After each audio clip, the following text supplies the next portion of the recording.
നമുക്കൊരു പാഴ്സൽ വന്നിട്ടുണ്ട് കേട്ടോ. എന്താണെന്നൊന്ന് ഓപ്പൺ ആക്കി നോക്കിയാലോ. പെരുന്നാളിന് വേണ്ടിയിട്ട് ഞാൻ ഓർഡർ ആക്കിയിട്ടുള്ള ഒരു ചുരിദാറായിരുന്നു. എല്ലാ പ്രാവശ്യത്തെയും പെരുന്നാളിനുള്ളതുപോലെ തന്നെ 3-4 ദിവസം ലേറ്റ് ആയിട്ടാണ് സംഭവം എൻ്റെ കയ്യിൽ കിട്ടുന്നത്. എന്തായാലും അടിപൊളിയായിട്ടുണ്ട് കേട്ടോ. എനിക്ക് ഭയങ്കര ഇഷ്ടപ്പെട്ടിട്ടാണ് ഞാൻ ആ കളർ കണ്ടിട്ടൊക്കെ ഓർഡർ ആക്കിയതാണ്. സംഭവം കൈ കിട്ടിയപ്പോൾ സെയിം ആ കളർ തന്നെയായിരുന്നു. മെറ്റീരിയൽ ഒരു രക്ഷയില്ല കേട്ടോ. ഇപ്പം ഈ ഒരു മെറ്റീരിയലുള്ള ഇതുപോലത്തെ നല്ലൊരു ചുരിദാറൊക്കെ കിട്ടണമെങ്കിൽ അത്യാവശ്യം നല്ല പ്രൈസ് നമുക്ക് കൊടുക്കേണ്ടി വരും. അപ്പോൾ ഞാൻ ഇട്ട് നോക്കിയപ്പോൾ എൻ്റെ കറക്റ്റ് സൈസായിരുന്നു. നോർമലി ഞാൻ മീഡിയം ആണ് വാങ്ങിക്കാറുള്ളത്. അപ്പോൾ അത് തന്നെ ഓർഡർ ആക്കിയപ്പോൾ ഒരു ടെൻഷൻ ഉണ്ടായിരുന്നു. അപ്പോൾ ഒരു കൺഫ്യൂഷനിലാണ്, മീഡിയം വേണോ ലാർജ് വേണോ എന്നൊക്കെ ഒരു കൺഫ്യൂഷനിലായിരുന്നു. അപ്പോൾ ഓർഡർ ആക്കി കഴിഞ്ഞപ്പോൾ ലാർജ് വാങ്ങിച്ചിട്ട് ചെറുതാക്കാന്നൊക്കെ വിചാരിച്ചപ്പോൾ അവരുടെ കയ്യിൽ ലാർജ് ഇല്ല എന്ന് പറഞ്ഞിട്ട് അവരെനിക്ക് മെയിൽ ചെയ്തു. അങ്ങനെ ഞാൻ എന്നാൽ മീഡിയം എങ്കിൽ മീഡിയം എന്തെങ്കിലും ആവട്ടെ എന്ന് പറഞ്ഞ് ഓർഡർ ചെയ്താണ് കേട്ടോ. ഇട്ട് നോക്കിയപ്പോൾ കറക്റ്റ് സൈസായിരുന്നു.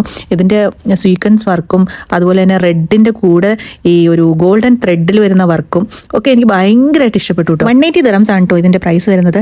സിറേ സൂക്ക് എന്ന് പറഞ്ഞിട്ടുള്ള ഒരു സൈറ്റിൽ നിന്നാണ് ഞാനിത് പർച്ചേസ് ചെയ്തിട്ടുള്ളത്. നിങ്ങൾക്ക് ആർക്കെങ്കിലും ലിങ്ക് വേണമെങ്കിൽ ലിങ്ക് നിന്ന് കമൻറ്റ് ചെയ്താൽ മതി, ഞാൻ നിങ്ങൾക്ക് ഷെയർ ചെയ്തേക്കാം. അപ്പോൾ അടുത്തൊരു വീഡിയോ ആയിട്ട് വരുന്നത് വരെ ബൈ.